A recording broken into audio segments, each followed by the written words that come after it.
Looks like it's going. All right, you are all being recorded. Let's go back to the share.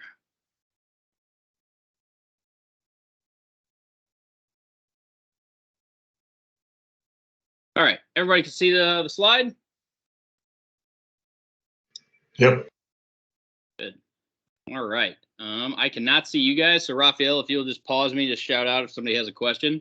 Oh, there you go. It just popped up in my lower right there. But anyway, so I'm Trevor Hubbs. I manage the Armed Forces Initiative for Backcountry Hunters and Anglers. One of the things we're working on in 2024, among our 186 events for the military community, teaching them how to be hunters, anglers, outdoors men and women, is I am putting on these what's called e-learning events, for lack of a better term. These e-learning events are the same classes we do at our in-person events. They're just online, really. I mean, that's the only thing you're getting. I mean, sure, they're a little easier when you could see me in person and I'm running through all these traps, or I'm running through how to cast a fly line. But in reality, it's the same class, and we're trying to share this. And instead of sharing it with 2,800 participants a year, hopefully through YouTube, we could share this with a couple 100,000 BHA members that subscribe and watch the YouTube. So in part one, we did kind of trapping conservation, how it applies to the North American model. Part two, we looked at land trapping, so coyote, fox, bobcat, things you can catch on land. Part three, this is going to be the longest part, so I'm going to go over tonight. If you have to jump, that's fine. These are all recorded. They're going to go out on YouTube. But part three, water trapping. I'm super excited about it. It's my favorite type of trapping. I like being knee deep, and I like just like catching these critters. So first, we're going to go over like species targeted. We're going to do a little bit of review on types of traps, a little bit of review on types of sets. I'm going to go through some like diagrams of some set examples.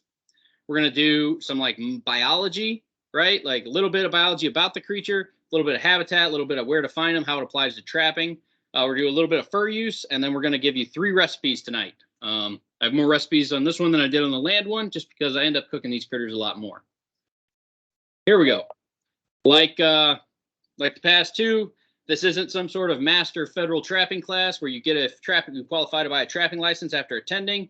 This doesn't qualify you as a trapper. You still have to do your trapper safety if required in your state.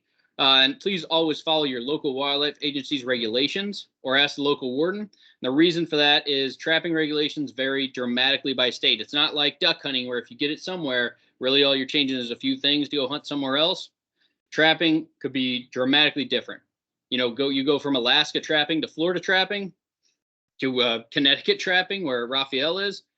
Wildly different regulations, to the point where something that feels completely legal, that is completely legal in your home state, that feels completely moral, completely ethical, you're not going to get that little red flag in the back of your mind, like maybe I shouldn't do this, could be illegal in a new state. So you really have to pay attention to it. Next. All right. So the type of traps we're going to go through tonight is a conibear trap, foothold trap, a snare, and a cage trap. Conibear is also called like a body grip, foothold, pretty self-explanatory. Snare is something we kind of talked about, but we haven't really addressed it yet. I'm holding one right here. We'll get into the differences there. And then cage traps, we've talked about a little bit for land trapping, but this will be slightly different. See, so first one is a conibear. That's a picture. Excuse me. That's a picture of a couple muskrats in a 110. So body grip traps are very useful and efficient. I love body grip traps. I use them almost exclusively for water trapping because it removes all the danger. So like we talked about with land trapping, using body grips on land, you always risk catching a non-target animal, and not like, or unlike a foothold trap, if you catch a non-target animal in a foothold, it has a swelled up foot, maybe a cut, you let them loose, dog or cat runs back home, no harm, no foul. You catch a dog or a cat in a body grip trap, it's dead. Like there's no getting around it. You messed up. So it relieves a lot of stress for Trevor, for me, when I use body grips during water trapping, because they're always underwater. Like there's nothing that's underwater that I don't want to catch. And you could make an argument that you'll catch pike during late spring beaver trapping. Hasn't happened, but I've seen it happen to other people. So there is no fur bearer underwater that I would not enjoy catching that is not normally in season at the same time. So they come in a few different sizes. 110 for muskrat. It's pretty small. I've got one right here. 4.5 by 4.5. You go up to 120, which is the exact same size, except it has another spring on the other side. 220 is, got one of those here too. It's just a bigger version. They get bigger and bigger as you go up. 330 is the big one. Beaver, northern river otter. 330 is what I tend to use. I have 5 330s, and I'll have them all out. I'll have a bunch of snares out later this year for beaver. They're great. Some states use limit jaw spread on body grip traps before setting traps. Check your local regulations to avoid acting unlawfully. For example, during beaver and otter season, which lasts 2 weeks longer than mink and muskrat season. So, right, mink and muskrat in Wisconsin ends April 1st. Beaver and otter ends April 15th. So while between April 1st and April 15th, I can only have appropriate sized traps for beaver and otter. So that's like this 220 and 330s for beaver and otter. So can you still catch a muskrat or a mink in a 220 or a 330? Absolutely. But there's more room for those smaller critters to swim through, and it's not your intended catch. That's the goal there, is you're not setting your 220s and your 330s on beaver sign, or I'm sorry, you are setting them on beaver sign. You're not setting them on muskrat and mink sign. So your intent always needs to be to catch the beaver. Let's see. Different states measure draw sizes by different, some measure inside, some measure outside, some measure set, some measure closed. It just depends on your state. You really got to pay attention. When in doubt, ask a local game warden. And even depends on manufacturer. So like a Duke, which is a manufacturer of traps, a Duke 330 and a Victor 330 are slightly different. I'm talking less than a ½ inch, but that ½ inch will make the difference, especially on 220s. In a lot of states, between 160 and 220 is kind of the dividing line for, is it legal to use on land? Because 160 are much, much less likely to hurt a dog or a cat on accident. But some manufacturers, I think a Victor 220 meets the measurement regulations of most states 160s, and it's a different ball game. I always err on the safe side because it's not worth the ticket, not worth getting too rowdy with it. Next, so here's some conibear. We talked last week about the box set or the cubby set, which you'll see on your right, well, screen right. It's a box. It could be a mailbox, it could be a wooden box you make at home in your garage. Stick a conibear in there, chunk of bait in the back. Animal walks in, conibear goes off like a big mouse trap. Ideally, catches it right behind the back of the head, separating the spinal column from the skull. Very quick and clean. Now, same concept. You still need to get the animal to walk through the conibear. If you look at the picture on your left, that's a conibear in water. Now, I would judge that, if Trevor is a conservation warden, that's an illegal set if that's a 330, because it is not at least 50% underwater, which is the regulation in Wisconsin. But you understand the idea. There's beaver sign there or something that says a beaver or otter is going to be coming through, swimming through, coming out of the river. In that spot, we're going to set a conibear there. Animal swims through, ideally triggers the conibear. Big mouse trap, hits them right behind the head, separating the spinal column from the skull. Very quick, very efficient. Let's see. Dog in a conibear trap. We talked about best management practices. These are regulations put out by all 50 states. They all got together and said, this is the best set for X critter that you're targeting. So you have best management practices for otter, beaver, everything. If you use best management practices and the diagrams in those books, which there's a link to, it's much, much harder to catch a dog in a conibear trap. But if you do, there's a couple things you can do. So there's a YouTube video on there. You'll be getting all the links via email in like a documents folder later either this week or next week. I don't remember when it's scheduled to go out. But look, so you have a conibear. It's trying to trap whatever animal between the neck or between the head and the spine, right on the neck. So if you twist it to where the springs are not putting pressure on the neck horizontally, and they're instead putting on the side of the neck vertically, still going to have a hurt dog, still going to have a hurt cat. But you bought yourself hours instead of minutes. If the conibear trap is coming across the bottom of the jaw, the back of the head, like they're meant to, you got minutes before that dog suffocates if the trap doesn't immediately break its neck, like it can a small dog.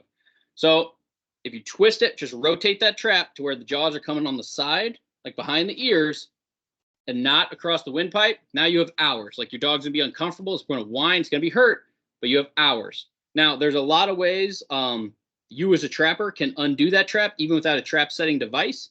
You can use your knee and use leverage. It's a lot easier than it looks, especially when you have adrenaline coming through you. You can also use a leash. If you have a dog, you probably have a leash, and you can use centrifugal, or not centrifugal force. That's dumb. Use leverage to undo those springs. It's in that YouTube video. I highly recommend everyone watch it. Just I show this same video at my Upland 101 classes. It's just important to know, especially if you're trapping on public land. Next. All right, foothold. A couple different types of foothold traps. There's enclosed trigger, which is a dog-proof trap, a coil spring trap, which you see here on the right, and a long spring trap, which you don't see. I'm a big fan of enclosed triggers and long springs, but I use all three. They all have different jobs, and they all work just as well, depending on what you're trying to catch. So terminology, swivel. So if you see right in the lower part of that picture, it's called a swivel, but it's essentially a metal device that allows that trap to rotate around so that chain doesn't get shorter, the animal doesn't get wrapped up in it. Different states will have different regulations for how many swivels you need to have on your trap. So like this one, I have 2 swivels, one at the base where it connects to the trap, one where it connects to the stake. Some states, some places, some trap types require three swivels. Most of them come with 1 swivel. You can add a separate swivel. It's very easy to do. The spring, the diagram in front of you is a coil spring trap. Those springs go beneath the pan. This is a 2-spring. They also come in 4-spring varieties. Chain, self-explanatory. It's the chain that attaches the trap to the ground. The jaw, you have 2 jaws on these coil springs traps. You have a working jaw and a safe jaw. The safe jaw is the one on the lower side of the trap, meaning there is no pressure on that jaw. All that trap's tension is held by the working jaw, which is on the top side of that picture. So if you want to mess around with, here, I'll just show you. Bear with me for a moment.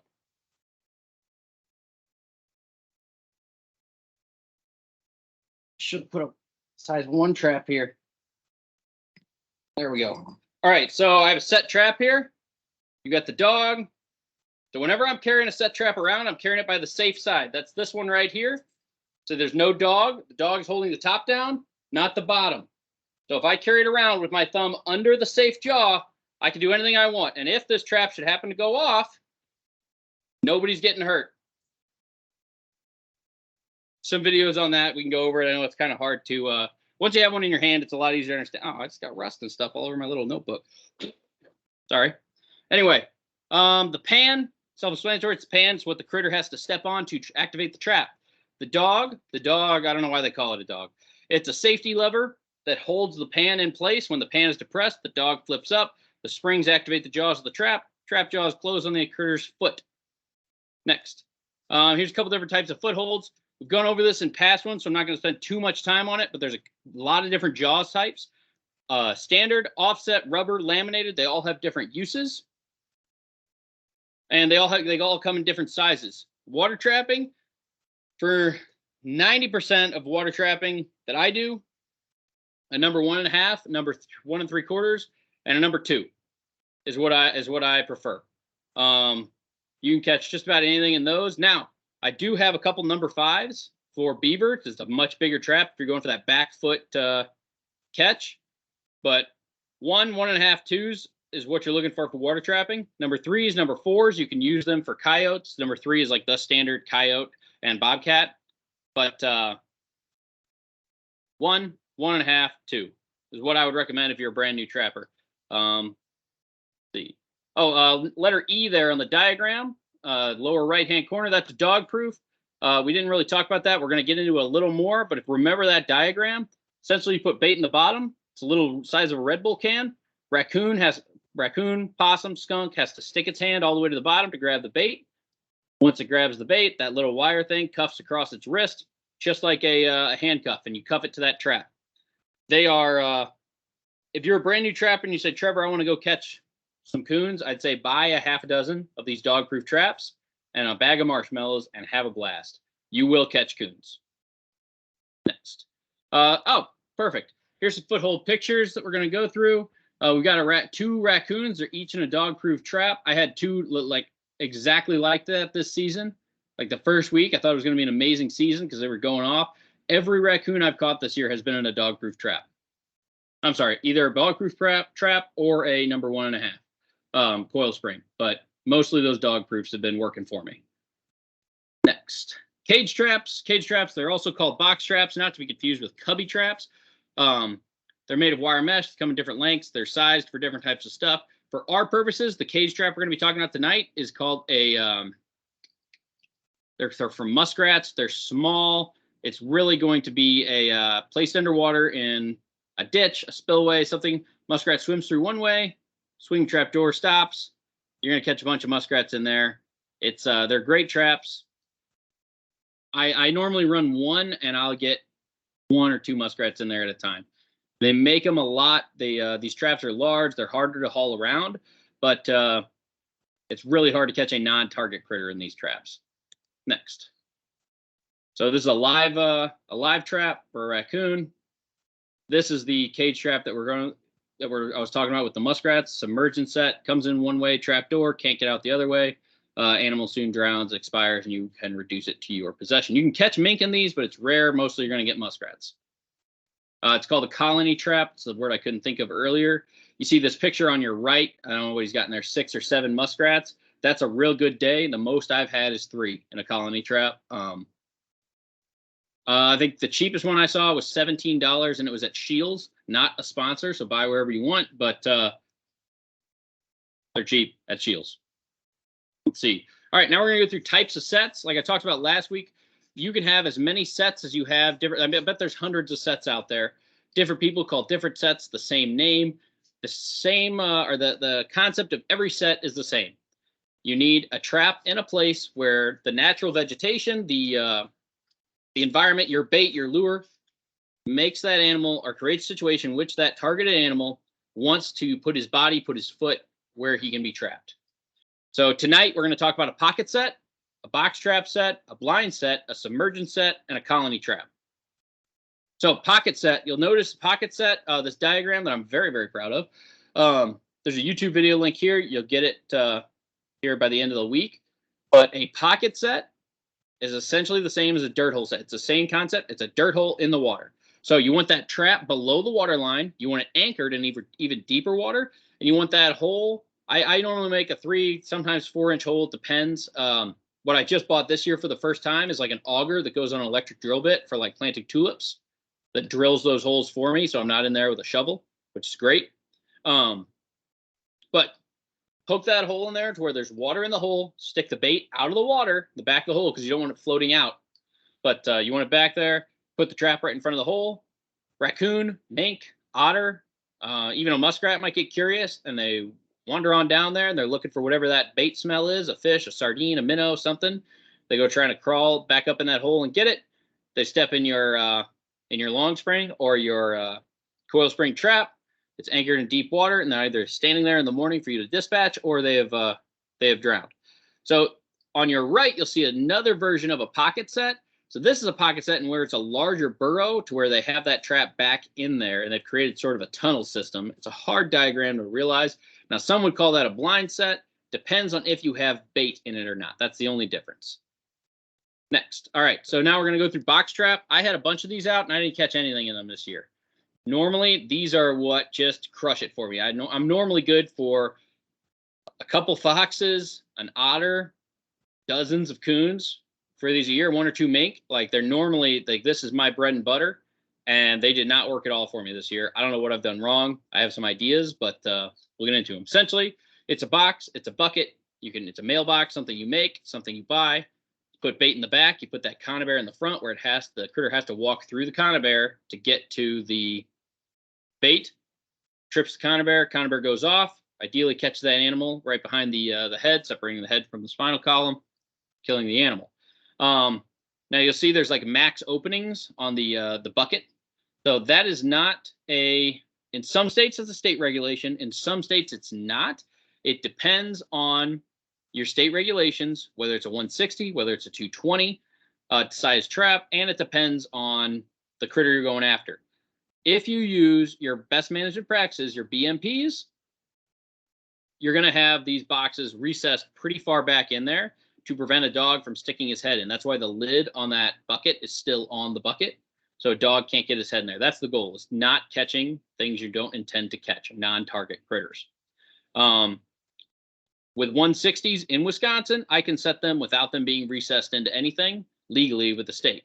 Now, I have some sets where the trap is really recessed back there, even for 160s, because it's best management practices, and I use those in areas where I'm on public land, but I'm adjacent to a farm that I know there's dogs, or I know people walk their dogs reasonably close, where it's just not worth the risk. Other times, if I'm doing some nuisance trapping or I'm on private land where there's no risk of a domestic animal getting in that trap, I will use the non-BMP box, where if you see the picture on the far left, that body grip is pretty far to the front of the box. Like it's hardly recessed in there at all, because less risk, and you have the farther the trap is to the front, higher likelihood you're going to catch it. The animal has to commit to the trap less in order to get caught. But the farther back in the trap that it is, the farther the animal has to go in to get the bait, which means if the animal's willing to commit more, you have a higher likelihood of success. So farther the trap is to the front, more like the animal's going to try and get in there. But if it's a raccoon, it's going to stick its hand in first. So if it's going to stick its hand in and the trap's too far to the front where it can't get a hold of the bait, then it's probably going to trigger the trap. It's going to pull its hand right out of that trap because it's not designed to catch a hand. It's designed to catch its head, and it's not going to come back. Or it'll wait till that trap goes off, then it'll go in and steal your bait. Whereas if the trap is recessed back, like in the bucket set on the far right, the raccoon has to be in that bucket. Like it's not, you're probably not going to have a false or a miss, I guess I should say, due to a raccoon reaching through your trap to get the bait, because it has to fully commit. So pros and cons to everything. Play around with it. Sometimes something works great. Sometimes the next season it won't work at all. I'm seeing that now. All right, so now we have a run set, passive set, bottom edge set. They're called a lot of different things. Run set meaning this is a run. Like critters are always swimming here. This is a designated path. They call it a run when it's a path that's underwater. That's all it means. Passive set means that there's no bait there. So it's passive. You're not attracting an animal there artificially. You are reading the landscape, reading the animal's habits, and setting a trap where the animal's naturally going. Bottom edge, because it's normally on the bottom edge of the creek or ditch or whatever. So I have a couple, what's it called? A couple of little diagrams here. These can be great for mink. They can also be great for muskrats because these critters are going to swim. Like, I don't know if it's because they can't see or what, but they're going to swim with their whiskers on the side of the bank and their feet almost touching the bottom so they can bounce off the bottom. I'm not sure. If I ever get the chance to ask one, I will. But basically, you're just going to put this 110, same trap we were messing with earlier. Put this 110, you're going to jam it right up to the creek bottom and the creek side. You're going to anchor it down with a stick or a stake. That's what I carry these wooden stakes for, is this specific type of trap. Normally I prefer metal stakes, rebar stakes, or we'll get into some other kinds of anchoring devices. But for this, I like the wooden stakes, or I bring a hatchet so that I can chop willow, if that's legal in your state. Some states don't let you chop. But basically, creating a system or a set to where that animal has to swim through your conibear. I'd say I've caught 50 to 60% of the mink in my life with this set. This year, all the muskrat I've caught have been with this type of set. Next. Submersion set. So this one's kind of hard to understand. I've got a drawing here. It's not perfect, but I like it a lot. So don't make fun of me. So essentially you have a foothold trap. That's supposed to be a number 5 long spring trap in the picture. Now the foothold trap is anchored to a piece of cable, right? So cable, remember we talked about, it has a one-way slide on it. In this diagram, I call it a slide wire, but it is cable. It's important not to use wire, use cable. Trap is anchored to the cable. Cable is anchored in the shallow water, and then has a large weight, in this case, a bag of rocks or a sack of rocks, in deeper water. Needs to be 3.5 feet or deeper. So the one-way slide that the trap is attached to, it's trapped to the cable, means that once an animal gets caught in the trap, that trap will only go down because they're going to struggle, they're going to swim, and that trap can only go down that slide wire. So the animal will become completely submerged, it will expire, and you can reduce it to your possession. It'll be at the bottom of the creek, river, or ditch in the morning. In this set, it is for beaver. You see the castor mound in the top right. Castor is and we'll get into that in the beaver section, but it's basically like a juice that beavers excrete through little glands by their butt, helps mark their territory. It's you're going to smell it, and they're going to get some as a catch a beaver, or if you buy some, you're going to smell it, and you're going to be like, wow, that's disgusting. I really want to smell that again. It's a unique smell. It's interesting. I let my my 4-year-old, my 2-year-old smell it this weekend when I was had him on the trap line, and they're like, "Ew, gross, Dad." And like 2 minutes later, Dad, let me smell that again. Super weird. Next. So underwater snares. So there's something called a powered cable device. We talked about this a little bit last time. I've never used a powered cable device. Essentially, it is a snare that is used as a foothold. Some folks really like them. I've never used them, never messed with them. They seem overly complicated. So for these purposes, this is a non-powered cable device. Snare. Use these snares underwater. I use them a lot for beaver. I want the loop diameter to be 9 to 10 inches, not too big, not too small. 3/32 diameter cable, 7x7, 1x19 weave. You don't really have to worry about that. There's only like 2 kinds of cable. And most places, if you go to Southern Snares, which is not a sponsor, but a place where I get all my stuff. I like them. They ship fast. They're very helpful customer service wise. You can get something called like a Wisconsin legal snare or a Missouri legal, whatever, and they market it based on your state. So I'm not saying trust them, like still read your state regs, but in my experience, they've been wonderful about making sure like they only send you stuff that is legal for your state. Let's see. So you've got relaxing and non-relaxing. This is a non-relaxing lock. So critter comes in, swims off. Oh, loops get smaller, and it will not get bigger. Like I can, if I manipulate it a little bit, my forefinger and thumb, because I'm a human and I can do that. But a critter, not going to be able to do that. It's going to swim away. It will expire beneath the water. Next. So here's some snare pictures. So this did not get to do this year in Wisconsin. Normally, this is my go-to for winter beaver. Find about 6-7 feet of water in front of a lodge. You chop a hole in the ice with your axe, and you send 2, 4, sometimes even 6 of these down at various depths. So you use fresh green wood for that stake. So you're chopping a willow, you're chopping an aspen. And the reason for that is beavers like to chew fresh wood. So the stick then becomes your anchoring point and your bait. So beaver swims through and start chewing. They get tangled up in your snare. You can leave that set for 4 days in Wisconsin. Technically, you can leave it set all season because there's no set legal time frame where you have to check that under ice set in Wisconsin. But I check them every other day, if not every 4 days, just to be safe. Yeah, beaver gets tangled up in the snare. Beaver drowns. You get the beaver. Muskrat. So now we're going to get into that biology section where I'm going to talk about a little bit about the critter, a little bit about how you trap them, and then we're just going to knock out like the most common ones that we have for water trapping. So first of all, let me talk about the picture. Found that on the internet.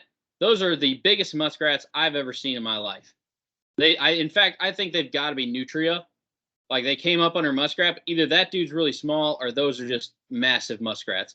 The biggest muskrat that I have caught, I don't know, you don't really measure them, but you definitely have bigger ones. A big muskrat without the tail would be like my elbow to my wrist. And that's about it. And that's what I would consider a larger muskrat. But anyway, muskrat, the semi-aquatic rodent, member of the Criaria, I don't know. It's a member of a family, Crassitia family. Adults, 1.5 to 4 pounds, range from 16 to 25 inches in total length. That's including the tail. Muskrats are all over North America. If you have an area you're trapping for beaver and muskrats are in season, throw a couple muskrat sets in there. They're going to be there. If you are looking for muskrat sign, like you don't see beaver sign, but you're on water and you're like, man, this might have muskrats. Look for, like a pencil eraser. So like it's got silver metal tip, then it's got the pink part. That section about that long, that's what you're looking for poop. It's that exact shape, except slightly conical on the ends, like a football. That's what muskrat poop looks like. They poop in a lot of the same places. It comes out in little pellets like that. Looks like big, if you had a hamster growing up, big hamster poop. That's what it looks like. Muskrats are great. I don't, when I was growing up, they were going for like $15 a piece. Now if you can get somebody to buy them, maybe $5 this year. Now it could go up and down. Like when you grab a muskrat for the first time, you reduce your possession. You're going to notice that fur is just amazing. Doesn't look good in the pictures. Once it's dry, it looks great. Anyway, muskrats are herbivores, so you're not going to catch them using shellfish or tuna or any of that stuff. Most muskrats are caught using blind sets or bottom edge sets, where muskrats are naturally going. Let's see, boom. The reason you want muskrats, as far as like control, the way the best, easiest place to catch muskrats is go to your local golf course and ask if they want to manage their muskrat problem. Because they all have muskrat problems. Muskrats den up in bank dens, and they just erode the side of the bank. And now your water hazards become ridiculous if you're a golf course. But yeah, if you want to catch a muskrat, golf course is your best bet. But really, any body of water, any swampy body of water in the U.S. is going to have them. So general considerations, foothold traps, the 1.5 trap is going to work great for muskrats. We'll go through a couple sets here in a minute. But really just the number one trap or number 1.5 foothold, and the 110, 120. I've caught them in 160 body grips, but really that 110 is just the muskrat's bread and butter. Like you can get half dozen of them for, man, I don't it's got to be less than $60, but they're pretty great. So you could do floating sets. So this is, you have a 1.5 on either side. Looks like he's got some onions and some stuff up in the middle. So these are great this time of year in Wisconsin because the river is rising and falling based on snow melt. If you're in a constant like level set of water, you don't necessarily have to use these. But if you were in an area in the spring, snow melt rain is causing water level fluctuation. These float sets are great. So this is pretty simple. Each trap is anchored to the float. You got a pile of grass and stuff that they want to eat in the middle. Muskrat climbs up on the side, gets caught in the trap, falls off, drowns. Another muskrat's going to come up behind him and eat all your bait, but onions are cheap. So those might not be onions. Those might be apples. Either way, I use carrots a lot. I think the bright orange color helps attract them, but that's just hearsay. That's not like a fact. Like a biologist didn't tell me that. Muskrat colony set. We talked about this earlier. Essentially, it's underwater cage set. Set these in ditches all the time. Muskrat's got to swim through the ditch. If I know they're going somewhere pretty frequently, swim through the cage, drown in the cage. I get them. Caught a couple of those this year already. So this is that submerged conibear that I was talking about. So you have that wooden pole, that wooden stake, like I talked about. This, I don't know if those are banana peppers or like something, but you can definitely, I stick a carrot on the edge of that, or on those trigger wires there.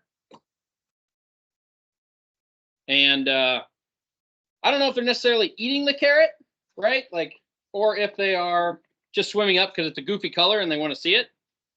But anyway, that's what I do. Then I stick that whole system under the water. They swim into it and they get caught. So as far on trigger wires, so the trigger wires are going to come just like you see in that picture there in like a V shape. You could bend them all over, do all kinds of weird stuff with them. I experiment, like this one that I'm holding now is like a classic L, to where the critter can mostly swim through there without hitting those. Like I use that. I think it helps if the critters are getting trap shy. But again, that's just me thinking, not necessarily like scientific fact. Let's see. Oh, pedestal set. These are great. So you can get some 3/8 rebar.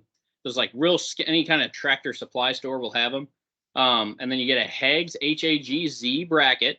So all my 1.5 coil springs have one of those Hags brackets, and it balances, attaches to that pole, and sits on there. And then you have another, also made by HAGZ, holds that carrot up there. So you set that trap where that trap is level with the water. So the critter has to climb up on there to get to that carrot. Climbs up, trap goes off, trap falls off the bracket. It's a very like quick release system. Muskrat falls under, drowns. Something else will come by and normally get the carrot. But those are a great way. Before we get into mink, they also have these. I want to recommend them. They're not a sponsor, but let's do this. Stop sharing. You guys should be able to just see me now, right? Yes.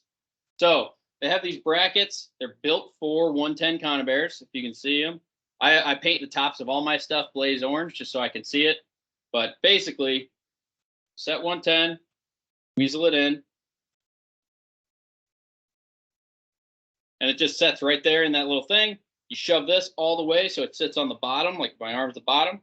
Sits on the bottom, and it's just a great way. And then you still got 3 feet of trap on top where you come and you just pull the whole thing up. They're super lightweight, and they're made just for 110s. 120s won't fit or nothing, but I think they cost me like $16 for a set of 6, and I think they're great. So anyway, there's some muskrat stuff that top secret knowledge. Don't tell anybody.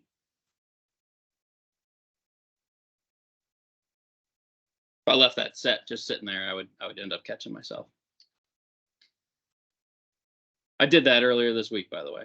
Caught myself in a trap. Wasn't fun. It'll happen once a season at least. So got a boo-boo on my knuckle. I called Roth immediately and cried. All right, so you seeing my screen again? Yes? All right, let's go into mink. Mink are, oh man. There's always critters that have like kind of a special place in my heart.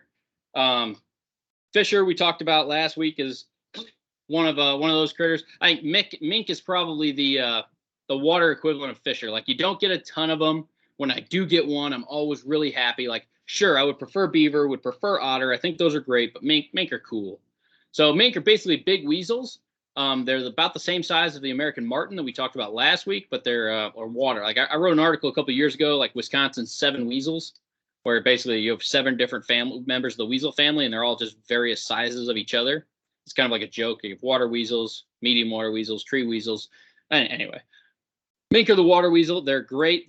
Anywhere that has muskrats will also have mink. Mink love to eat muskrats. They're aggressive, like most members of the weasel family, and they'll go after stuff way bigger than them. Like, it is not uncommon, especially ice fishing in Wisconsin, for a mink to come by your shack, like on the ice. If you have your fish just thrown in a pile on the ice outside your shanty, to come out and see a mink grabbing a walleye the same size as the mink and running off with it across the ice. But they're carnivores. They're predatory. I don't catch as many mink on like sardines and tuna like I do raccoons, skunks. What I catch mink on are primarily they're like full fish carcasses. So that's one of the things I think I've been missing on this year, is I didn't do as much of this in the summer. But I normally take my kids out and I take like a 3-weight fly rod, or just like we're catching dramatically undersized bluegill, like not big enough to make them worthwhile to clean, but we end up still keeping 15 to 30 of them throughout the summer, and I freeze them whole. And I put those through, I put those in the back of those cubby sets, like a whole fish, to where that's where I normally catch my mink. I'll catch coons there too, but I'll also catch otter, and I think that whole fish makes a difference. But again, not a biologist. That's just Trevor speaking from whatever I have now, 20 years of experience. I think the whole fish works better. So if you're a bow fisherman, or you know a bow fisherman, have somebody keep a couple of those smaller suckers. That'd probably be the same thing.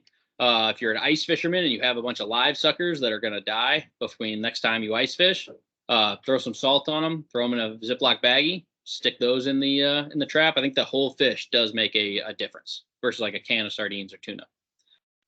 Next, so mink trapping, foothold traps. Basically, anything you catch a muskrat in, you'll probably catch a mink eventually, just on accident.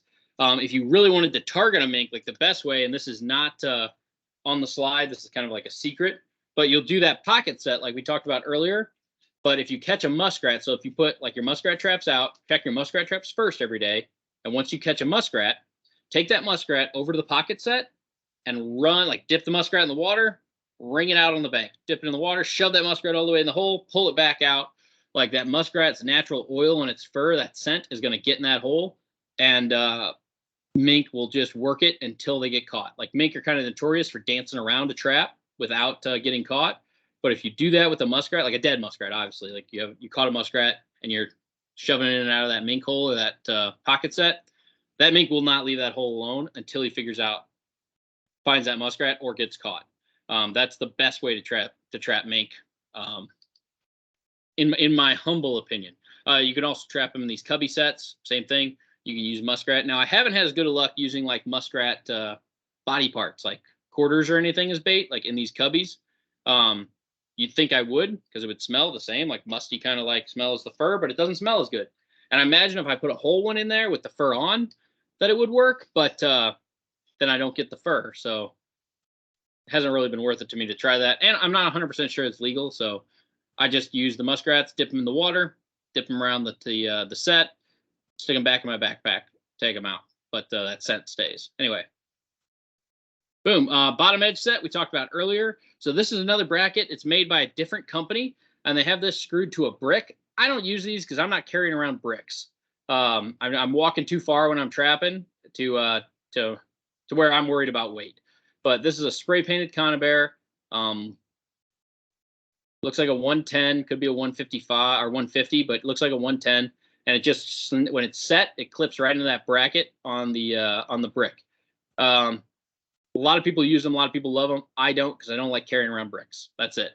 But You can use the same bottom edge set or passive set that we talked about earlier. This is just a way to very quickly get that trap on the ground where you set it on land, pop it down there, you know it's set and it's going to go off. So now we have the mailbox set. Now the set on your left, that red kind of mailbox newspaper set, that's a 120 in there. And I have 3 of these out basically at all times.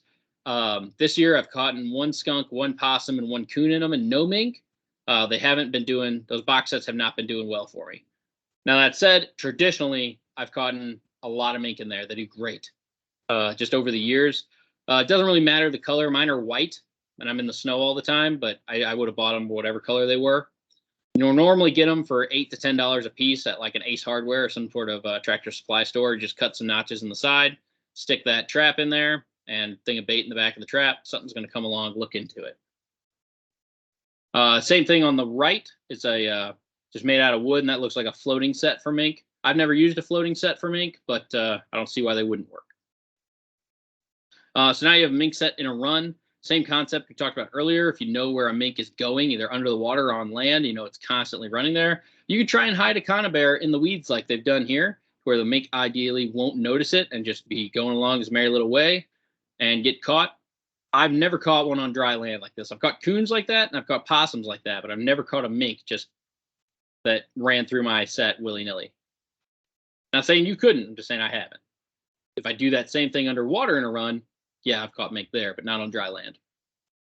River otter. River otter, wonderful thing to catch. It is right up there with beaver for me. I think it's a little bit better than beaver because you don't have as long a hair. They're also just cool. They're yeah, just pretty neat creatures. Most in North America, with the exception of the arid Southwest and frozen Arctic. They are in Southeast Alaska, Pacific Northwest, Great Lakes, Mississippi River Valley, New England. River otters are all over. Now, most states have a tag system for river otters. So in Wisconsin, if you're a licensed trapper, you get 2 river otter tags a year. And after those 2 that you tag, every river otter you catch has to go to the state. And they are going to invest. Like if you turn in 3 what they call incidental catches for river otter, they're probably going to look at you pretty hard. The DNR, the wardens, whatever. So once I set for river otter a lot. These are also a member of the weasel family. And once I catch my 2, I pull out of anywhere where I've caught a river otter. Like I'll still end up catching a few, because if you trap beaver long enough and just looking for beaver, eventually you're going to get river otter. They're in the same habitat, especially if you're trapping beaver in a lake with a lot of fish, like a stocked lake by the local Department of Natural Resources. River otter are going to happen. But call the DNR immediately, like as soon as you get signal. Say I have an incidental catch river otter. I need to turn it over to you. They'll say, yep, bring it home, put it on ice, put it in the freezer. At this point, I know my DNR well enough that if I get an incidental river otter, I didn't get one last year. 2 years ago, I got one. This year, I haven't got one yet. But they'll have me like skin it out. So I'll skin it out so it takes up less room in the freezer. Normally, I save the skull because they'll want like a jaw sample sometimes. But let your DNR warden or your environmental officer tell you what to do with it. And then they'll come by in a couple days or an hour, whenever they want, and take it from you. Some will tell you stay on the trap line, say where you're parked, and I'll come get it right now.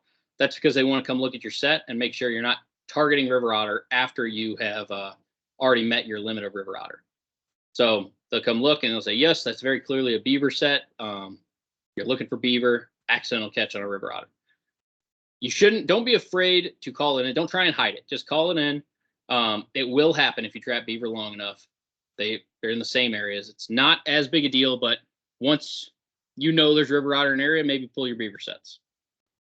Again, listen to your local DNR warden, your local regulations.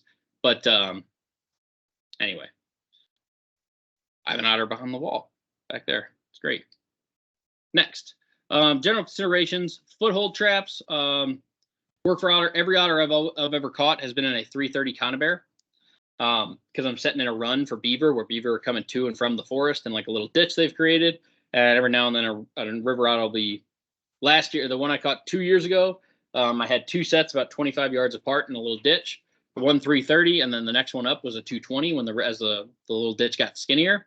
And in the 330, I had a river otter coming up ditch, and in the 220, I had a muskrat also coming up ditch. So looks like that river otter was chasing the muskrat and swam through the trap, got caught. Muskrat running from the river otter, got caught in the next trap up. It was a nice little day for me. But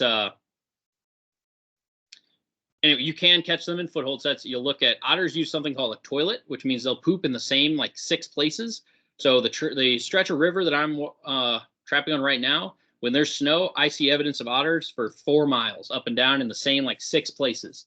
And you're really just looking for an area where you can catch them. Like I can't remember if we talked about this before, but I am a believer in like the 1% system, where you're walking down a river. There's probably 99 areas where you could set a trap. Like that's a good spot. You'll probably catch something. But for the 100 areas where you could catch something, there's one area where you can't not catch something. I've always caught otters in those areas. Sometimes it takes a while, but like when the habitat, the conditions just look so good to where you can't help but catch something. Be deliberate with otters. Like you'll catch them accidentally, but I'm not saying you'll catch like 10 a year accidentally. You'll catch one maybe every 3 years accidentally, depending on the habitat and stuff. But like I know Pennsylvania has a 5-day otter season, and that's it. So if you really want to target otters, be specific. Look for those 1% of places, and you'll be fine. Let's see next. So otter sets. We'll talk about dive sticks. So beavers traditionally will swim on the bottom. Most critters will swim on the bottom. We mentioned that earlier. Whereas otters will swim on the top. So if you look at that picture, the lower left, you see a beaver on the bottom, otter swimming on the top.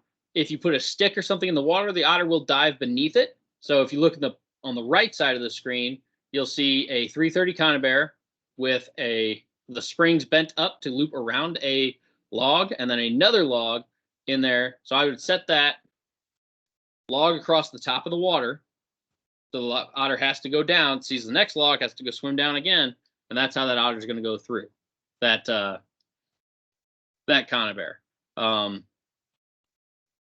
You probably won't catch an otter on a bottom edge set like you could a beaver, but anything's possible, man. You never know what they're thinking. Let's see. So I've never caught an otter like this, but a lot of folks or a lot of places do. So let's move from left to right. On the left, you have a like construction bucket with a 330 shoved in there, a bunch of holes poked in it. You could wire a whole like bluegill, dead, obviously, in the back of that bucket, depending on your state regulations, a minnow. Some folks even use like a soft plastic in there to kind of get their visual attention. Otter will dive under, see what it looks like a fish in a cave, swim in there, get caught. Middle picture, same thing, except instead of a bucket, it's meant to look like a fake culvert. Right, so it's the same setup, just with a culvert, and they'll anchor that culvert into the side of the bank of the river or ditch or whatever. And on the far right, you have a very well-made floating set where they'll put some bait in there. I've never used something like that. That looks crazy, but I imagine it would work. Somebody clearly put some effort into it. Beaver dam. So if legal in your state, it is not legal in my state to disturb a beaver dam. But if you want to catch an otter, a lot of times you'll set you kick a hole on top of a beaver dam, set a conibear there to where it's halfway under the water, and water's just pouring over that beaver dam. One, you're either going to catch a beaver or an otter. If the beavers are active and that dam's an active dam, meaning it's been freshly mudded and there's a lot of fresh vegetation on there, that beaver is going to come fix that hole, and he'll get caught. Or otters normally use beaver dams as crossover points, and you'll normally see a lot of otter scat on beaver dams. So you will catch an otter in a pour over there. I realized I didn't use the correct spelling of dam there. Oops. Just saw that. All right, so an otter set in a known or likely run. So if you've ever seen video of otters, they run, they slide, they swim. They tend not to be too far from water, although I have tracked one over a mile of dry land between 2 bodies of water before. But that's unlikely, and I wouldn't have known it if there hadn't been fresh snow. So this is a 160, so it doesn't have to be all the way in the water, and it's just set in a likely run where there's a natural choke point there, and they just set it there to where the otter's just running along that little ditch. Ideally sticks his head through there, goes off, done. See. Beaver, one of my favorites. So beaver, you can have red beaver, black beaver, like the color varies. They're super cool, big old back feet, little front feet, vegetarian. They alter their environment. Like they will create a pond that is 8 feet deep. They create dams, they create lodges. Super cool. Love beavers. once you're touching beaver fur, you'll realize like, oh wow, like here I got one here that I put up. It's just a super nice fur. You've got 2 layers of fur. You've got like the guard hairs, which are these long ones. Then underneath it, you can kind of see on the sides, you have like an almost felt. Like it's just such a not felt, but just much finer, softer fur. And yeah, man, you catch one, you're gonna be hooked. Like they're just phenomenal critters. Beaver, obviously, you're going to look for runs on or like slides on the sides of lakes or rivers. You're going to look for holes in the bank, a lot of fresh gnawed trees, cut down trees. Particularly in the North Woods where I live, you'll run into a lot of woods that looks like they have been chewed by beaver, but not in some time. It's important to know the difference. If the wood is brown and that's a dead tree, beaver hasn't been chewing on it long. If the wood's like bright yellow or bright white, yes, the beaver's been chewing on it. Like it looks fresh, there's beaver. If it looks old, there's probably not beaver there anymore. Like they're not going to come back to an old spot and chew again. They're going to keep chewing in their new spot. So also fresh mud. Beaver will constantly be moving mud around with their tails and their arms. A lot of fresh mud on a beaver dam or a beaver lodge means there's beaver in it. Sets for beaver. Foothold traps, cage traps, body gift traps. You can use all kinds of traps for beaver. Depends what you're trying to do. So long spring or coil springs, and also on a submersion set, like we saw earlier with the, see if I have it here. We'll go do snares first. So snares, got them here. I'm going to set 24 of these in April when I'm beaver trapping, specifically because I know there's a lot of runs up there. And I'm going to set these underwater in about 12 to 16 inches of water, anchor them on land. This has a swivel on it too, by the way. But anchor them on land, let this just sit on the water there, catch some beaver. I'll set 2 or 3 in a run, 25, 50 yards apart, and I'll get them. You can do them under the ice like we talked about earlier. Conibear, so this is the same set it looks like for otter. Depending on the water depth, you could do that same thing for beaver, or you could even alter that and put that pole vertical where the trap is now sideways. You'll catch beaver that way as well. And there you're looking at like a lodge or a run. So if you look at a lodge, it's normally got 2 entrances / exits. What I do is I either walk around, test the water because it can get deep fast, and I'm just kind of kicking my foot. And when my foot goes into the lodge, like there's a hole, that's where the beaver's going in as well. So you can stick a conibear down there and get them. Caster mound. So this is what we talked about with those. I think this guy is using a 330 submerge there, but you can also use a number 5 foothold trap with that drowning wire that we talked, or that drowning cable that we talked about earlier. But essentially, caster, you can get it from the store. I have some from the store. It's better to get it from local beavers that you end up harvesting. Very easy to do. Just YouTube it. It's super simple. You need like a food processor and some glycerin. But essentially, it is like a gelatinous kind of goop that they secrete that marks their territory. Smells really, really interesting. There are years when the beaver's caster will be selling for more than the beaver's hide. But put this on a pile of mud, like scoop a pile of mud out of the river, put it on the bank, put some of this caster on the top, make it all wet. So some of that like oil from the caster runs off from the river and the creek, and beaver swimming around, I'm going to smell that, think, oh, hey, that's another beaver that I don't know swimming around my area. I'm going to go check that out. And ideally swims, in this case, right through your 330 conibear, or swims up and gets his foot caught in your foothold. Now I have a note there, don't use in fluctuating water. So like right now where I'm at, because of the constant snow melt and then snow stop, like I could go out and find the water is 6 to 8 inches lower tomorrow than it was today, which means if I set a conibear that's halfway submerged now, tomorrow when the water is 8 inches less, that is now an illegal set because the conibear is out of the water. So don't use this. Don't put a conibear in the springtime in water where it's going to fluctuate. Put it where it's either completely submerged, like just, I guess, overestimate where the water is going to be if you think it will be fluctuating like it will in the spring in the northern parts of the country. Southern parts, not as much of a concern because you guys don't have the snow melt, but you could have a heavy rain season. So just be aware. Let's see, next. Oh, we got a floating conibear, same set. So this is what I use this time of year. Instead of setting a caster mound on the bank, I just have a caster mound on this wooden platform. It's built in a V so that it naturally stays the right way in the current of the river. It's anchored down. The 330 is cabled off to the float, and you see that 330 is set in a way where it will always be 50% underwater. But beaver comes up, smells the caster, has to swim through there to get to the caster. Trap goes off, I get to beaver. We talked about this earlier. This is the foothold submersion set with the slide wire, caster mound. Raccoon. So you're saying, Trevor, this is water trapping. Why do you have raccoons here? I had to put them either in land trapping or water trapping. And while I know, unlike otter, unlike mink, unlike beaver, raccoons are not dependent on a water source. They are, if you came to me and you said, Trevor, I want to catch some raccoons, where do I go? I'm going to tell you, head down to the local creek.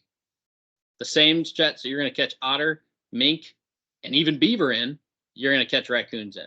Like, it's going to happen whether you're looking for it or not. What's the word there? They're not dependent on water, but they do revolve around water. Creek beds where you're going to catch coons. Raccoons dramatically overpopulated right now. There's just a ton of them. Big nest predators. A raccoon will chase a hen pheasant off their nest and eat all 12 eggs, and then you just get nothing from that hatch. Now, their fur is not as valued as it was 20 years ago, but it is really great for making stuff out of. So I have a couple of mittens this is all made by Raccoon. I don't know if you could tell on the screen there, but it's a pretty fine fur. I've got this sweet musher's hat that I wear all the time while I'm ice fishing or snowboarding or whatever. And looks cool. I got the tail on the back. Highly recommend keeping your coon and making this stuff. I mean, and you can make that same stuff out of beaver. It's very nice, but don't think, raccoons eat trash. They're not clean. I don't want to use their fur. Like, you can get some pretty great stuff out of raccoon fur. Raccoons are omnivores. Think of them as little bears. They're going to eat plants. They're going to eat meat. They're going to eat sweets. They like all kinds of stuff. Trapping raccoons, jaw types, enclosed footholds, cage traps, body grips traps. You can catch these just about any way without even trying. So this year I've caught coons in a unbaited blind set to where I see where they're walking on the shore, and I set a trap there covered in leaves and some waxed dirt. And I caught one raccoon there, and I've had 4 raccoons, or maybe the same raccoon 4 times, visit that same set and look like he's dancing with my trap and not get caught. So hopefully one of these nights, old boy makes a wrong step and I get him. Enclosed foothold traps. These are the dog-proof traps, requires baits, highly selective for raccoons and possums. This is where I've been having a lot of success this year. Those are those dog proofs. Really like them. Cage trap, they're cumbersome, but you won't, if you do catch a dog or a cat, you can let it go. Body grip traps, it's those like the cubby sets we were talking about earlier, the mailbox sets. Even those small little mailboxes for mink, you'll get a coon that'll stick his head in there every now and then, and you'll catch a coon there. So be aware of that. Let's see. I haven't had any successful. I've had more misses in those this year than I've had successes. Normally those are my go-to, but not this year. Let's go through it. So we got the Connor Bear in a Box, or the cubby set.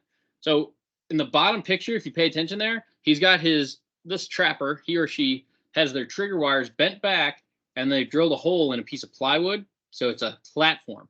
Now, I've used this before, and I think it works just as well as the other sets. Like when the other configurations of wires are working, this is also working. I don't know if it's the end all be all greatest thing ever, like some folks will say it is, but essentially what that does is, instead of this animal having to push his head through that trap, it has to step on that platform, which some folks will argue that they're more likely to do that than to push their head through a trigger wire. But if you set that wire super loose to where like it's going to go off for nothing, I think you have the same success rate. Up to you, folks. You decide and tell me whether I'm wrong. Pocket set. That is supposed to be better. I thought it was, because it was a trail cam prick, it was going to turn out better, but it's not. Essentially, you got some bait up in a pocket, you got a trap under the water, raccoon's going to walk into it. Dog-proof trap, raccoon's got his foot stuck in it, and he's trying to pull out. Talked about those earlier. Highly recommend those. If you're going to buy one trap for coons, that's it.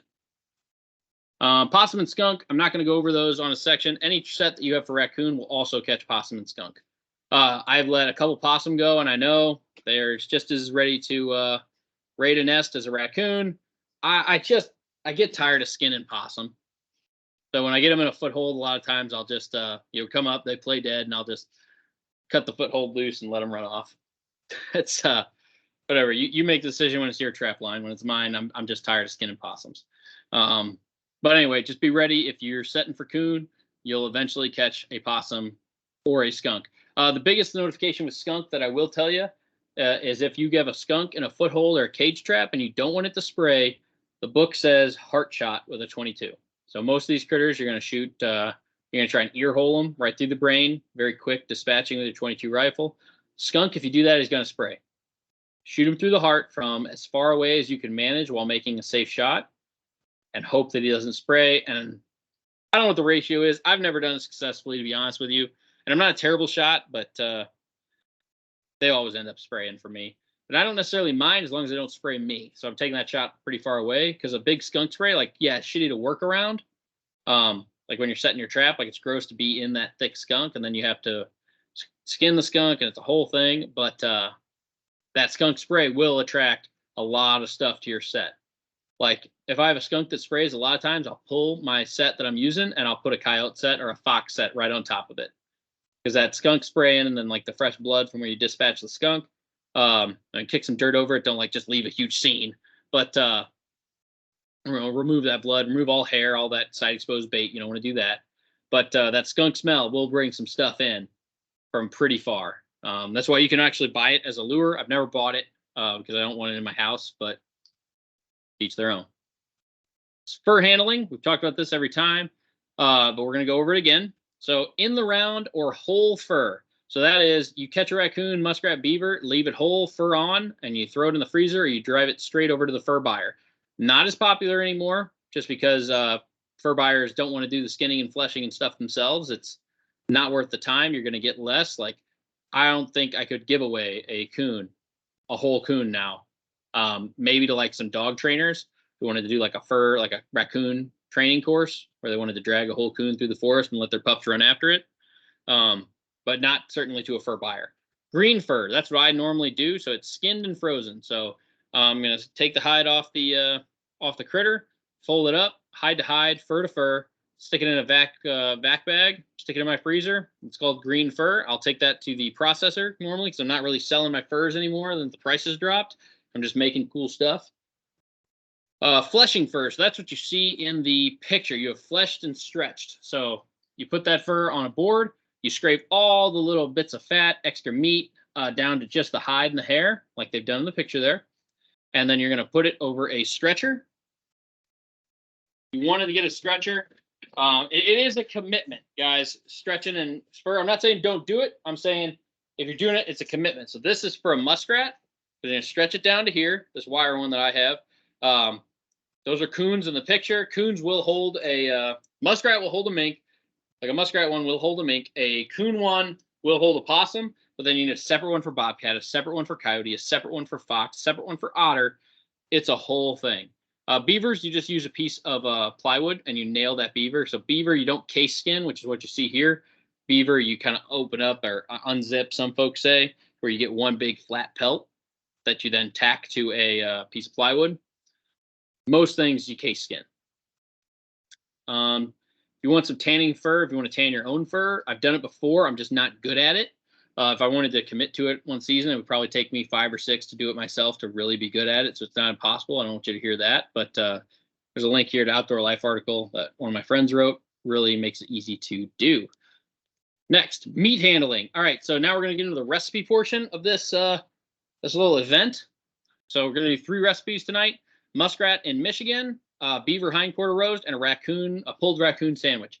Warning, do not consume meat if you believe it is unsafe or that it's spoiled. If you cannot confirm an animal in your trap has been below 32 degrees from the time it expired to the time you prepare it to eat, do not eat that animal. I say that if your raccoon season or your beaver season or whatever starts in October and you're in Missouri where it could be 70 degrees and you set your trap, so you check your trap line at noon and then you don't come back till noon the next day, some point that animal was not below freezing and the meat you could spoil, you could have worms, you could have all kinds of problems. So when Trevor is eating meat that he's trapped, it's between December and February. It's been in the water that's like 30 or 40 degrees. It looks clean. Just be aware and don't make yourself sick for the fun of it. So first one, we're going to go through Muskrat Feast. I know that looks super appetizing. So 1800s were fur trapping in the U.S. There's a big like Great Lakes Catholic population of these French fur trappers, voyageurs, trafficking furs between the Indians and the French outposts. Problem is it's all iced over, and they can't generate enough fish to feed the Catholic population during Lent. So the Catholic Church at the time, which is in charge of biology and science, because it sounds ridiculous now, but at the time the Catholic Church was some of the most like learned, like well-educated men and women of the world. They didn't split animals up into like we know today, like species, genus, phyla, family, whatever. They split it up by habitat type. So it wasn't, oh, well, these are all mammals, so they're in the same group. It was, well, these all live in the forest, same group. These live in the water. These live in the sky, or, whatever. These live in the mountains, and that's how they grouped animals. So muskrat, they live in the water. They have a scaly tail. Beaver, live in the water, scaly tail. Same family as fish. Totally cool with God if you eat these during Lent on Fridays instead of fish. So cities like Detroit, Milwaukee, Superior, Duluth, all these really like Great Lakes cities had a large like muskrat and beaver eating tradition. Detroit is the only one I know that still does it, where they have like a muskrat feast every spring during Lent. And this is how they do it. You've got sauerkraut, onions, corn, mashed potatoes, and gravy. Essentially, just have muskrat quarters. They put a bunch of garlic, bunch of onion, bunch of butter in there. They slow cook it and pull it, and it's a nice little meal. It's not bad. You're gonna eat it, and you're gonna think that's okay. It's kind of like a diver duck. Like it tastes kind of like the marsh, but it's definitely not bad. If you put some barbecue sauce or some hot sauce on it, very good. You could also just take those quarters and fry them in a pan, and you just have like little chicken wing versions, like dark meat chicken wings. There's a link to the recipe there you'll all get here later on. Beaver pot roast. So this one's probably going to be the most familiar to it just because they did one on Meat Eater. But essentially, you're going to use beaver hindquarters. I have a family of 4. I use both hindquarters for one pot roast because that's what we'll go through. You throw some potatoes in there, some carrots, some celery, same spices. You can get like that pot roast mix or whatever. And then I use beef broth. I've done it with like mule deer broth and stuff that I've created myself as well. Tastes about the same. You're going to stick all that in a slow cooker until the meat's ready to pull the meat, and serve with your vegetables. You can even put it on top of mashed potatoes if you want to. Very good. You're not going to say, man, this is beef. This is a high percentage, like a high grade cut of beef. And you're not going to say, well, this tastes like deer. It tastes like beaver. There's no way of getting around it. It tastes like beaver, and it's not bad. And I don't want to say it's not bad because then you think like, it's okay. Like, it's pretty good. Like, I would eat it without like being starving. Like, I would eat it as part of we eat it as part of our regular rotation here. If I come back with my goal of I need 20 beavers a year, there's a whole like betting process with my buddies and why I need 20 beavers a year that I won't get into, but I'm trying to get 20 beavers a year. So if I come back April 15th with 20 beavers, this will work into my family's summertime meals or next winter summertime meals if I don't go through them all in the summer, just because it's tough to eat pot roast in the summer. It's a winter meal. It's hearty. Next. So raccoon pulled sandwich. So in the picture, you have that's from the Meat Eater website. I gave you that recipe. Everybody knows it. You're going to put raccoon in a pressure cooker, in a slow cooker. You're going to pull the meat off the bone, slather it in barbecue sauce, coleslaw, pickles, a bun. Yeah, I get it. It's not boring. It's a very fine way to eat raccoon. I've had it multiple times, especially growing up. But I'm going to give you a different recipe that is approximately the same way. So once you take that slow cooker, and instead of putting like barbecue sauce and stuff like that in there, I want to put your raccoon quarters in the slow cooker. I want you to dump a whole jar of pepperoncinis in there and a whole bag of dry ranch seasoning. And then I want you to let it go for 6-8 hours, pull it, mix it all up in that broth, and then you're going to pull the bones out, set the bones aside, toss them, throw them in the garbage, they're done. Get like those like onion buns, those really like high grade buns, put some beef broth in there, let it cook a little more. And they're just going to put some tongs and take that like that really like au jus swimming meat out, stick it on that onion bun, and eat it just like that. You have some pepperoncinis in there. You can chop up an onion in there too if you want to. But it's really good. It tastes kind of like an Italian beef sandwich. If you're an Italian beef fan, you will like that sandwich.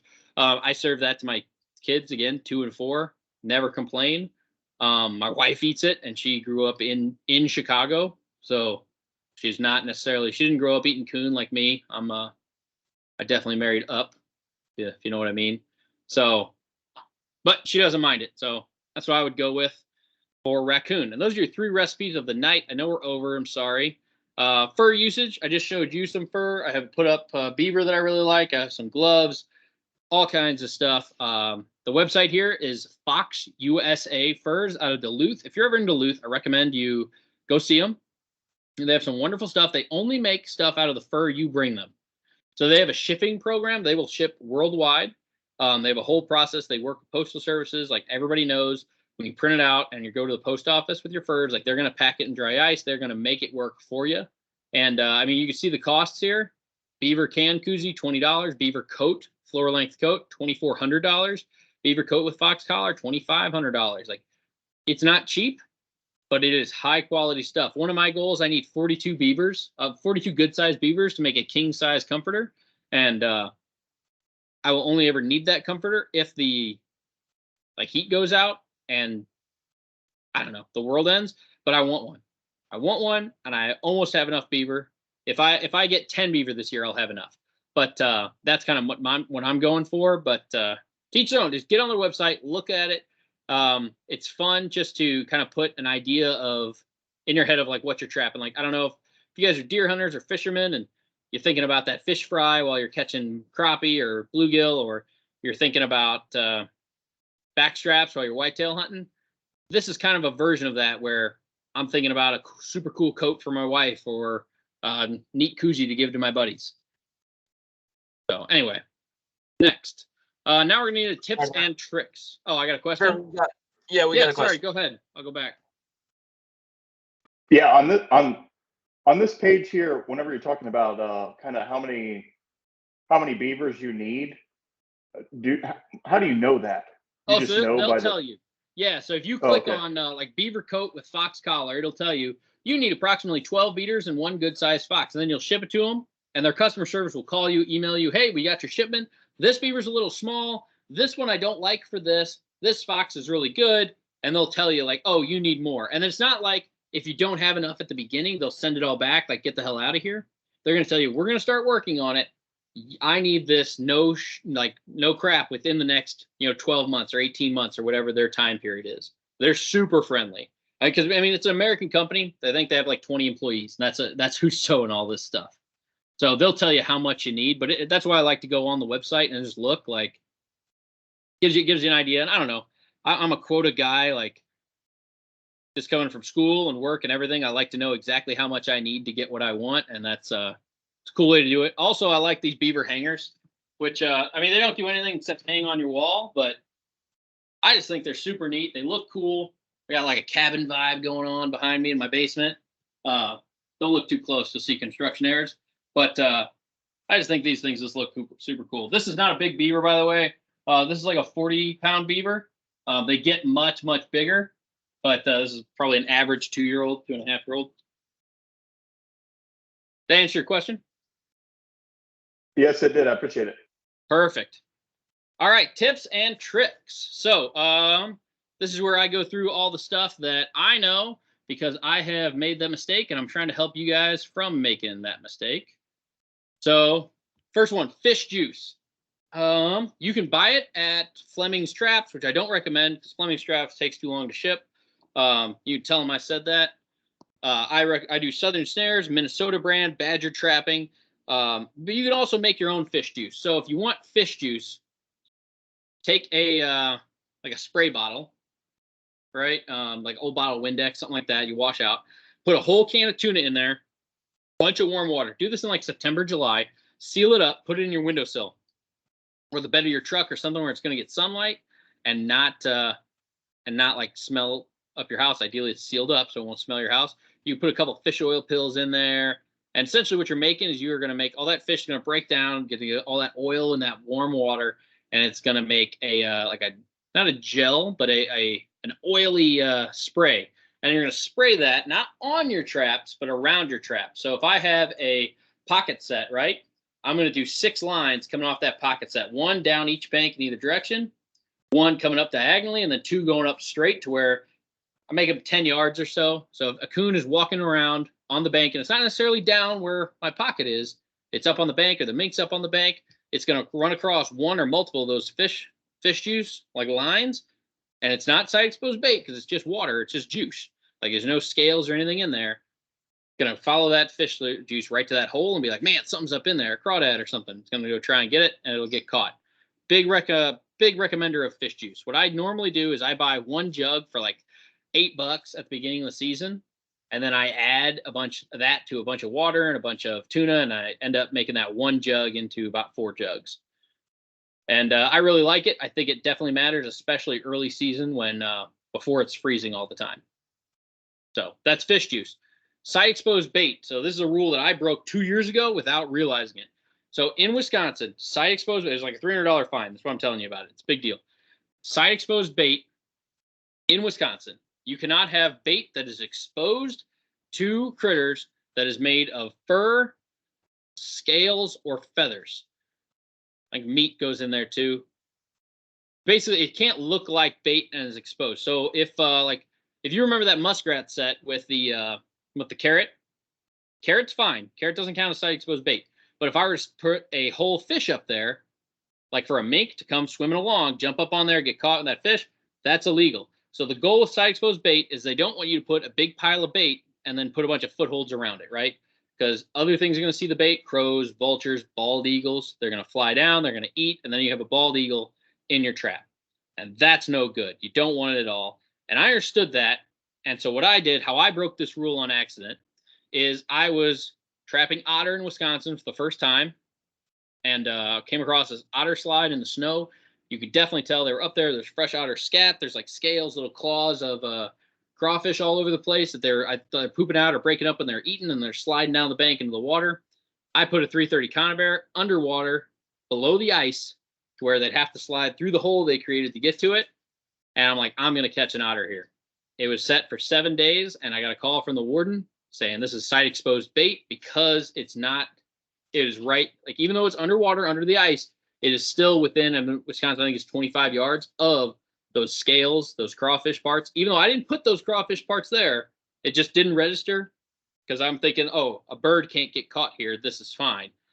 It's letter of the law.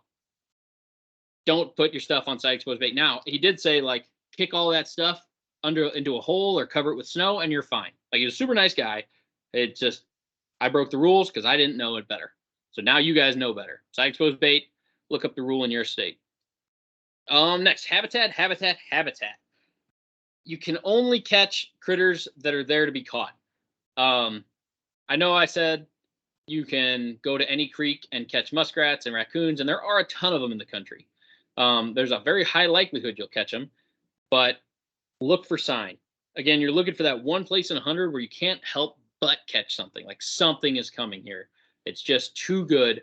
Because what you end up balancing is you'll see, if you walk a creek, you walk 2 miles of creek, and if you walk 2 miles of creek in this country and you tell me I didn't see sign of any trappable critters, any fur bearers, I'm going to tell you to go again. Like you'll see sign. Now, it may not be, Shangri-La of habitat, but you'll see something. So when you're walking along this creek, you're going to say, whoa, I could set a trap here. I could set a trap by this stump that looks like they're going. I could go over here to this pile, this toilet where these mink are constantly pooping. This looks awesome. That's great, and it's super tempting to set where you can set. Look for the place where you can set, where you have evidence of animals, you know they're there, and the terrain just makes for an amazing set location. That's where you get that perfect storm, to where rather than set, you say you buy 12 traps, rather than set them all in places where you could catch something, it's good. Try and set them all, spread them out more, and just set them in places where you just can't miss. Like it's tough to explain, but once you see one, you're like, wow, that's a no-brainer. Like those are the ones where you set the trap and a day later you got one, because something's coming. Next one, cold and wet, especially. So this is really for your winter trappers in the northern tiers. If you're trapping on ice, if you're cutting your way through ice to trap, just get used to being cold and wet. It's hard to explain to people what exactly that means until they fall through the ice. Like fell through the ice multiple times a year. I'm wearing waders, but sometimes like you're coming down on jagged ice and rip a hole up through your waders. And I've had multiple mile-long walk back to the truck with just a soaked foot, like from the hip to the boot. 32-degree water, 33-degree water, to where it feels like you're walking on a 2x4 because you just can't feel anything. You're going to be cold and wet. You need to be prepared to be cold and wet, whether it's your hands, whether it's your feet, your nose, everything. Like, I start trapping on January 7th, and it's -10 degrees normally at the warmest. So be ready for that. Have extra clothes in the truck. Don't stop moving until you get to the truck. That's just a safety thing. Like, it's going to feel really good to stop moving, and like, you feel like, oh, wow, I'm getting warmer. Like, that's a sign of hypothermia. If you have a boot full of water, or you just went through the water and you walk like half a mile and you're like, wow, I'm getting really warm, like, this is okay, you probably enter stages of hypothermia. And I know, because I've been there and I've done it. And it's just, once you get there and then you get to your truck and you're like, wow, that was really dumb. Why did I feel warm? I'm freezing. You kind of realize, like, yeah, that's a symptom of hypothermia. So don't stop moving. Just go straight to the truck. There is no game warden in the country that'll write you a ticket for falling through the ice and coming back to your truck. Make every attempt to check your line, your set, do all that stuff. But it is, even if they do write you a ticket, it's not worth freezing to death in Wisconsin, Minnesota, Michigan, Montana, any of those parts of the country. Like, take care of yourself, come back another day. But yeah, extra clothes in the truck, extra set of boots, extra set of waders, whatever you've got, can really help you out. Let's see, next slide. That's all I've got. That's part 3. That's the end of our 3-part series on trapping. I'll tell you what, I got another tip and trick. We talked a lot about different stakes. So you have wooden stakes, you have metal stakes, you have T-bar stakes, rebar stakes. This something I've talked about. It's called an earth anchor. Here, I'll stop presenting here. So now you guys can just see me. So this is called an earth anchor. It's a super cheap earth anchor. They make like wolf fangs, which is a much lighter weight version of this. But essentially, you have that same cable, got a loop in it, got a hole here, and this, and you have a setting tool, which is just a big piece of metal. Setting tool fits into this. So this is going to be attached to your trap. You're going to hit the top of your tool here, bury that 12 inches deep in the earth, and then you're going to give it a sharp pull. And instead, like this, go in like this. Once you pull it, it comes sideways, and it is going to hold better than any stake or combination of stakes. So what I normally do with water trapping, I'm using a lot of stakes because I'm under the water, and you can't really drive these in under the water. With land trapping, anytime I'm around coyotes, foxes, even bigger raccoons, using these earth anchors I've had much better results with these than any kind of stakes. I'm not saying go throw your stakes away. I'm saying like $30 to pick up a dozen of these. I think I got 2 dozen for $36 and a setting tool, and they're just not expensive, and you're gonna have a lot less of a pull-out rate. And nothing is I don't say nothing, but there's a few things in life that kind of hurt your stomach as much as walking up on where you set a trap and it's not there. Or I had that earlier this year with a coon. I still don't know how the hell this coon did it. Had to have pulled straight up in like an odd angle, like climbed up a root or something, but had to pull out. Like, I'm like, holy shit, where's this trap? I was looking for 30 minutes. Like, well, it had to go on up or downstream because it couldn't have gone up out of this little ravine. No shit, it did. It somehow pulled that trap out, climbed up a tree, and ended up being about 25 yards away in that tree, sitting there staring at me. And I only saw it because I painted my traps blaze orange. My stakes are blaze orange. And that's what I saw, is my blaze orange stake hanging in a tree, attached to a trap, attached to a coon's front foot. And I was able to dispatch the coon, falls out of the tree. Everybody's happy. But that's when this year I switched to the earth anchors. I've had some before, but normally with frozen soil, your stakes will work better because they're frozen in. But with the weird winter we've had, where we've got a weird freeze thaw cycle, even in muddy, sandy soil, these will work better than the stakes. So there's another tip/trick. But anybody got any questions for me?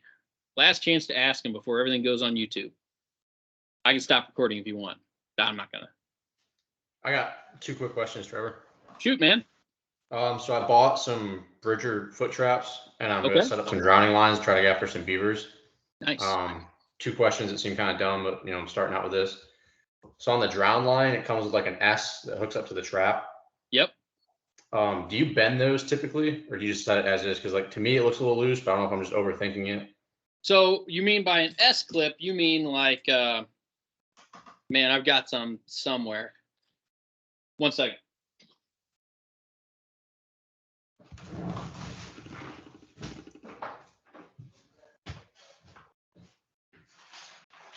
They're upstairs in the garage. I'm sorry, man. But basically, you're just looking at like a metal S, right?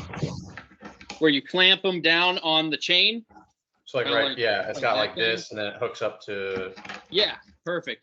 So Okay. on the drowner, you should have like either a bent washer or some sort of like, I don't know if you see this little clamp right here. That Yep. means it can only go in one direction. So as long as your Right. trap's connected to that piece, you'll be fine. I just didn't know like for physically like connecting it, because like to me, like that seems loose. I'm probably just gonna bend it. I didn't know. Oh if that's, yeah, like, yeah. So I get remotely. what you mean. Yeah. So here, I'm pulling up my FHF to your chest rig. Yes, they're a sponsor. Yes, you should all go buy one. I have to say that, but I do mean it. They're actually helpful. So I just carry like a little vice grip plier in there, Okay. and you just crank on stuff. And I always have them because I'm just bending the shit out of stuff all day. Okay. Yeah. So just And then- it's very loose. Clamp it all the way down. If you could see like what I've done with this one. Okay. See that? No, great question. There's no dumb questions, man. See what else I got. And then weight for drown lines. Like I saw there was like a sack in the examples. I Yeah. have just like a bunch of like weightlifting plates. Is there any reason that wouldn't work? Like a 25 No, pound plate? no, Like, that'd be fine. You got to think, like what could that beaver? Like think about the largest animal you could trap. What Mhm. could that beaver swim away with? Right. Right. So what I normally do is, I don't want to say normally, but what I've done in the past, is I'll T-stake where the cable goes in. I'll take another T-stake out to deeper water and I'm stomping it in with my foot. Or to where now I'm not even carrying weight. I'm just staking it. I've also done like burlap sacks or big trash bags, and I fill them with rocks when I get there. I don't like that because I don't like lifting rocks. But no, there's no reason those plates can't work for you. Whatever you have that's heavy, will be fine. Just whatever that beaver can't swim away with. And even if it's a 60-pound beaver, it's not swimming away with 25 pounds. It's just not. It's not. That beaver will be deceased when you come back and check that trap in 8 to 10 hours. awesome. Thank you. Yeah. Next question.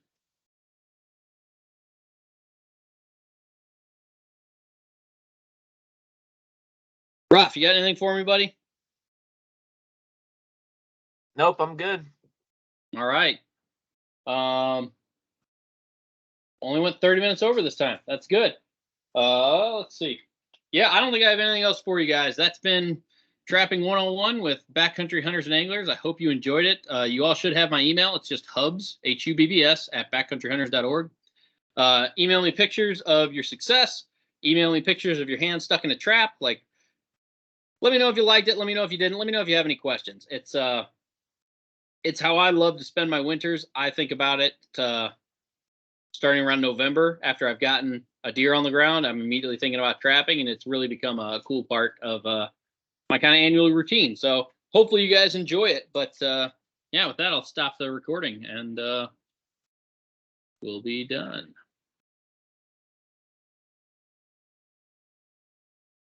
Boom.